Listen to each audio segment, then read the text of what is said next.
All right, welcome to SoFlo TV again, everybody. It's your host with the most, and this one is about the United States of America immigration. More talking about the ICE raids. Remember, Donald Trump said that he would be sending back illegal immigrants in the millions, and ICE was supposed to do this massive raid that would have rounded up a whole lot of people. So we were supposed to see a mass forced exodus, people running all over the place and all that. It did not happen, okay? And although ICE has gotten about 35 to 40 people so far, it is a far cry from the thousands or even millions that Donald Trump had said that he was going to make sure his forces were able to gather up, round up, and deport out of the country. So the topic for this one is, why was Donald Trump's ICE raids so ineffective?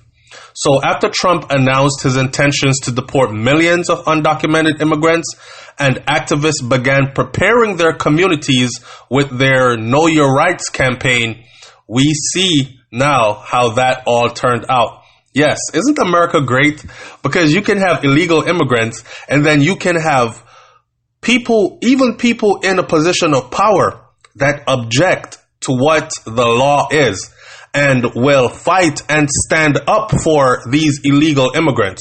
Don't get it twisted. Not everybody wants to see families broken up.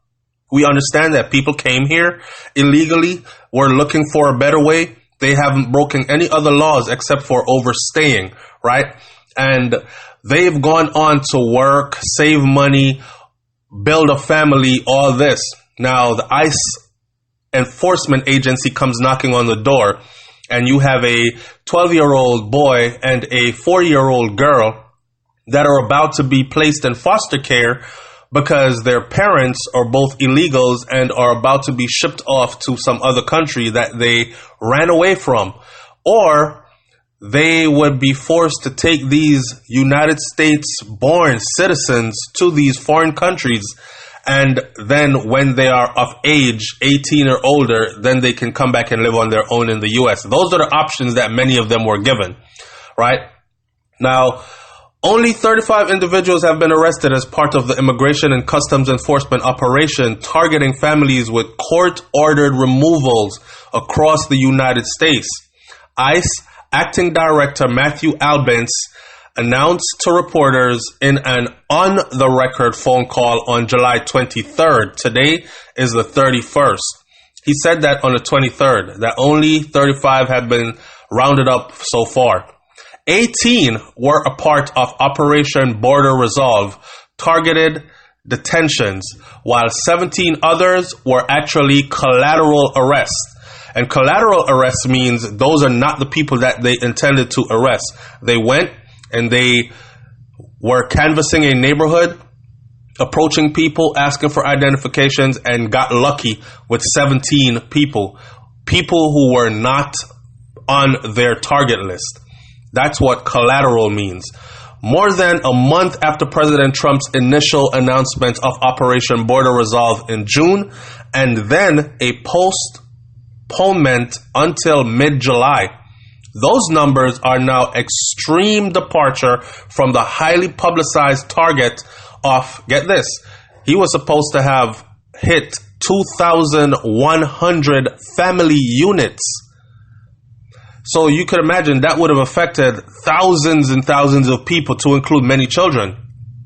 Trump had initially promised, right, that the deportation of millions of illegal aliens in June, and then just days before the acting ICE director reveals of the number of arrests in the July operation, Trump declared to reporters that the ICE raids were very successful. People came into our country illegally, and we will be sending them out legally. Activists and lawyers believe that the White House publicizing operations to distill fear in immigration communities or immigrant communities had led to this unintended consequence of preparing communities for resilience.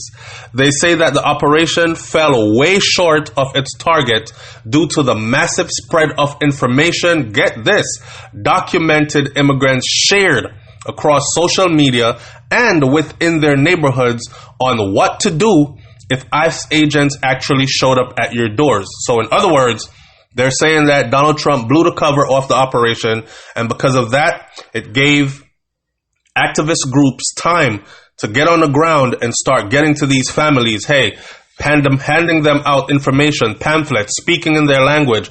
This is what you need to do. You don't have to open your door. They need a warrant. It needs to be signed by a judge. Blah, blah, blah, blah. Gave them proper information. If you feel like they're going to be coming to this address, you're going to have to stay inside, buy enough groceries, hunker down for days, maybe even weeks until they leave your neighborhood. We will be watching on the outside, or come stay in this church or this building. So there were groups that were actively working, helping thousands and thousands of families. And it made the raids not successful. A number of immigrants say that they stayed home and they refused to go to work because ICE agents can enter public areas without permission. It's their right, or without even warrants, unlike private properties. So they could walk up and say Walmart, looking around, and they see you and they'll pretend that you're a part of who they're looking for. Hey, let me see some identification, blah, blah, blah, and they can pick you up there. But if you're inside of your house, which is a private residence, they cannot just enter just like that, right? So according to ICE, the fiscal year of 2018, it conducted nearly 4 times as many workplace checks than it did in 2017. Other immigrants stockpiled groceries after the New York Times first reported the July dates of the operation. In the days and weeks leading up to the raids, Know Your Rights campaigns spread across the internet like wildfire, with multilingual instructions to communities on what to do when ICE agents showed up in their neighborhoods. In Atlanta, one of the 10 cities originally said to be the target list of the raids, immigrant rights organizations canvassed early on the Sunday morning. The raids were set to take place, knocking on immigrants' doors to let them know they did not have to let ICE agents into their home without permission. Lawyers report incidents in Pacific Standards in which people asked ICE agents for signed warrants from judges and refused to open their doors, later calling hotlines for pro bono support. So they have in record numbers knocking on doors and people saying, yep, we need a signed warrant, and they did not have one. So Azadeh Shashahani, legal and advocacy director at Project South, in a civil rights group, says that the operation was largely unsuccessful because immigrants knew that they did not have to let ICE in unless they had a warrant that was signed by a judge. I am willing to bet that the next time they come knocking, they're going to have that warrant signed by the judge. I don't know if you've seen the video where they broke the car glass and dragged the father out of the vehicle, shattered glass all over the 2 children in the back, and the children were crying and scared. They were on their way to a doctor's appointment, and they were standing outside the car saying, "We are here to take you back to where you come from." And the wife was saying, "No, honey, sit still. We need to see a warrant, sir. We're not being disrespectful. We just want to see a warrant that is signed by a judge." They did not have one. They still broke the car glass window open and dragged him out. One unnamed woman told the American Civil Liberties Union in New York that after arresting her husband on his way to work, agents waited for 4 hours outside of her home. They said that they were going to return with a judge's order to take me and my children by force. They were there for 4 hours waiting for us to come out of our house, she said.